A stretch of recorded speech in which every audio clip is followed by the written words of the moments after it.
এই কুচকাবাজবোৰ আমি দেখিবলৈ পাইছো বিভিন্ন জনৰ কথাৰ কটাকটি বা মুখ চুপতিও আমি শুনিবলৈ পাইছো বা দেখিবলৈ পাইছো। নমস্কাৰ, স্বাগতম ষ্টুডিঅ'ত মই প্ৰাঞ্চল। এবাৰ বিজেপিক লৈ, ৰাইজৰ দলক লৈ, কংগ্ৰেছক লৈ অথবা এআইইউডিএফক লৈ বিভিন্ন ভাষ্য আমি জানুৱাৰী মাহৰ পৰা শুনিবলৈ পাই আছো।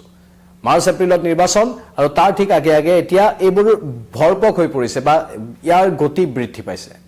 তাৰ মাজতেই একাংশ দল এৰা নেতা বা একাংশ নেতাৰো ভাষ্য আহি আছে। বিভিন্নজনে একোটা দল এৰি অন্য দলত যোগদানো কৰিছে। সেই দলৰ আদৰ্শৰ প্ৰতি মোহিত হৈ বা যিটো দলত আছিল সেই দলটোত কিছু বেয়া কাম দেখি তেওঁলোকে দলবোৰ এৰিবলৈ বাধ্যও হৈছে। আৰু এতিয়া শেহতীয়াকৈ এআইইউডিএফৰ এগৰাকী প্ৰাক্তন নেতাই কিছু বক্তব্য দিছে, যিবোৰ বক্তব্য তেওঁৰ নিজস্ব বক্তব্য বাৰু, কিন্তু অত্যন্ত গুৰুত্বপূৰ্ণ তেওঁৰ দৃষ্টিত হয়তো হ'ব পাৰে আৰু ই হয়তো একাংশ লোকক আকৰ্ষণো কৰিব পাৰে এনেধৰণৰ কথাবোৰে। বিশেষকৈ কি কি কথা কৈছে মন কৰিব। তেওঁ কৈছে যে বিজেপিৰ বাহিৰে অন্য কোনো দলক চৰ চাপৰিত প্ৰৱেশ কৰিবলৈ দিব নালাগে, আৰু যদি কিবা কাৰণত প্ৰৱেশ কৰেও সেইখিনি অলপ স্পৰ্শকাতৰ হ'ব পাৰে। তেওঁ কোৱা কথাখিনিকে কোট আনকোট কৰি আমি কৈছো যে অন্য দলৰ কোনোবা লোক প্ৰৱেশ কৰিলেও তেওঁলোকক বান্ধি থ'ব লাগে।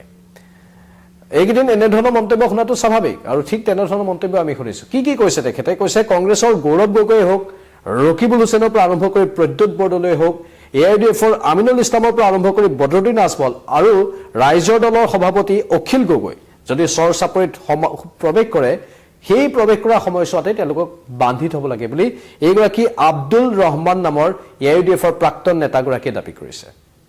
তেওঁ অভিযোগ কৰিছে যে কংগ্ৰেছৰ দিনত বহুত খেলিমেলি হৈছিল।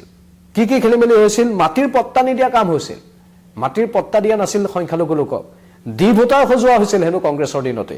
আনকি ডিটেনশ্যন কেম্পো সেই কংগ্ৰেছৰ দিনতে হেনো স্থাপিত হৈছিল। সেইবাবেই এই দলকেইটা কোনো এটা দলৰ এনেধৰণৰ নেতাক চৰ চাপৰিত প্ৰৱেশতেই বাধা দিব লাগে আৰু প্ৰৱেশ কৰিলেও বান্ধি থ'ব লাগে বুলি দাবী উত্থাপন কৰিছে এআইইউডিএফৰ প্ৰাক্তন নেতা আব্দুল ৰহমানে। স্বাভাৱিকতেই এআইইউডিএফ দলৰ ভিতৰত চাগে তেওঁ কিবা অসন্তুষ্টি আছিল, সেইবাবে তেওঁ দলটো ত্যাগ কৰিলে। এতিয়া দল এৰি বিজেপিমুখী হয়তো হৈছে তেখেত আৰু তেওঁৰ আদৰ্শ হয়তো বিজেপিৰ প্ৰতি ধাবিত হৈছে। যি কি নহওক সেইবোৰ তেওঁৰ ব্যক্তিগত কথা, কিন্তু এই মন্তব্যখিনি সংখ্যালঘু ভোটাৰে বিজেপিক ভোট দিয়াৰ বাহিৰে কোনো গতি নাই বুলি কোৱা কথাটোৱে অত্যন্ত গুৰুত্বপূৰ্ণ বিশেষ স্থান অধিকাৰ কৰিছে। কাৰণ সদায় কোৱা হয় যে সংখ্যালঘু লোকসকলে বিজেপিক ভাল নাপায়, কিন্তু তাৰ ওলোটা ছবি আব্দুল ৰহমানে বিভিন্ন ঠাইত গৈ প্ৰচাৰ কৰা কাৰ্যবোৰত দেখিবলৈ পোৱা গৈছে, য'ত সংখ্যালঘু লোকক কৈছে যে বিজেপিক ভোট দিয়াৰ বাহিৰে অন্য কোনো গতি নাই। যদি বিজেপিক ভোট নিদিয়ে কাক ভোট দিব? ঠিক তেনেধৰণৰ এটা ইংগিত দি তেওঁ এই বক্তব্যখিনি প্ৰদান কৰিছে। আমি শুনাব বিচাৰিম কি কয় এআইইউডিএফৰ প্ৰাক্তন নেতাগৰাকীয়ে। এবাৰ শুনক। কংগ্ৰেছ আহিলে বান্ধিব, খুঁটিত বান্ধি পেলাই আমাক খবৰ দিব, আমি গৈ সুধিম ইয়াত কিয় আহিছ, ভোট কিয় লাগে তহঁতৰ? বাংলাদেশে কোনে বনাইছে? সংযুক্ত কোনে বনাইছে? কংগ্ৰেছে বনাইছে। ৰেজাউল কৰিমক যদি ছাত্ৰ সন্থা গোটেই অসম গোটেই ভাৰতবৰ্ষকো পাইছে, তেখেতে কংগ্ৰেছে চিনি নাপায়, আমি কোন? গতিকে তেখেত আহিলেও বান্ধিব এইবাৰ। আর কংগ্রেস আছে দলালি টকা, এইটো সঁচা কথা। কিন্তু 5 কোটি নিদিলে কংগ্রেসের টিকেট নাপায়। আমি সম্পূর্ণ হিসাবে বাহা সাহিত্যিক স্কুলের পৰা ধৰি অসমীয়া গামছা পৰিধান কোনে কৰে? অসমীয়া মুছলমান মানুহে কৰে। আৰ আমাৰ মসজিদত মাদ্ৰাসাত আমাৰ অসমীয়া গামছাৰে পৰিধান কৰা হয়। গতিকে ৰাইজ কাৰো ফাঁকি নশুনিব, আহিলে বান্ধিব। কংগ্রেসে কি দিছে জানো? কইছে কি দিছে? কিচ্ছু না, হুতা কম্বল লঙ্গি তো নাই, সংখ্যার ফিটনা। গতিকে কংগ্রেস ছেড়ে দেই। 22টা সমষ্টির মুসলমান মানুষে, আমার 22টা সমষ্টির মানুষে আল্লাহ আকবর ডাক দি ভারতীয় জনতা পার্টিত গুচি হোক, অসমৰ মুসলমানের কোনো সমস্যাই নাথাকে। কংগ্রেস আমাক অচিনাকি বনাই থৈ গৈছে। কংগ্রেস আহিলে বান্ধিব, খুঁটিত বান্ধি পেলাই আমাক খবৰ দিব, আমি গৈ সুধিম ইয়াত কিয় আহিছ, ভোট কিয় লাগে তহঁতৰ? বাংলাদেশে কোনে বনাইছে? সংযুক্ত কোনে বনাইছে? কংগ্ৰেছে বনাইছে।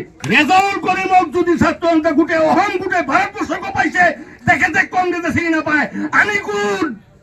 গতিকে তেখেত আহিলেও বান্ধিব এইবাৰ। আর কংগ্রেস আছে দলালি টকা, এইটো সঁচা কথা। কিন্তু 5 কোটি নিদিলে কংগ্রেসের টিকেট নাপায়।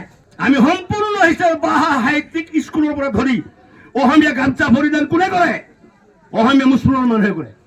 আৰু আমাৰ মছজিদত মাদ্ৰাছাত আমাৰ অসমীয়া গামচাৰে পৰিধান কৰা হয়।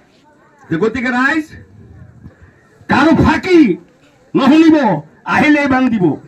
কংগ্ৰেছে কি দিছে জানো? কৈছে কি দিছে? কিচ্ছু না, হুতা কম্বল লঙ্গিটো নাই, সংখ্যার ফিট না, ফিট না। গতিকে কংগ্রেস ছেড়ে দেই। 22টা সমষ্টির মুসলমান মানুষে, আমার 22টা সমষ্টির মানুষে আল্লাহ আকবর ডাক দি ভারতীয় জনতা পার্টি গুছি হোক, অসমৰ মুসলমানের কোনো সমস্যাই নাথাকে।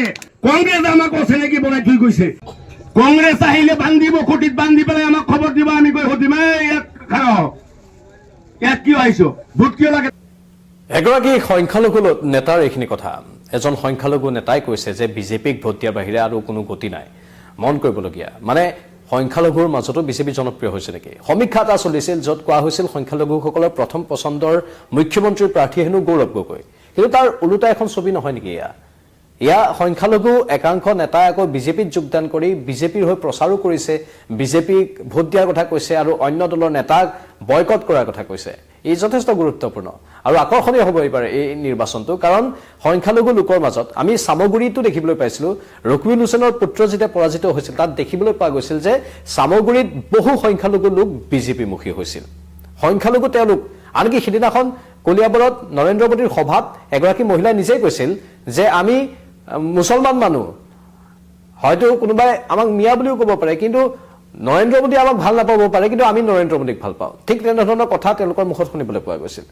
এই গোটেইবোৰ কথা আচলতে তাৎপৰ্যপূৰ্ণ যে বিজেপিৰ প্ৰতি আকৰ্ষিত হৈছে এওঁলোক, হয়তো সুৰক্ষাৰ কথা চিন্তা কৰি বা আন কেতবোৰ কথা চিন্তা কৰি। যি কি নহওক, সেইটো সমাজৰ এটা অন্য ৰূপ দেখিবলৈ পোৱা গৈছে।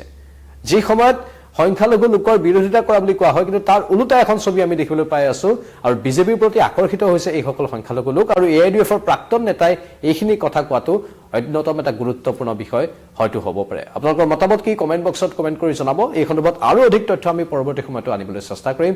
চাই থাকক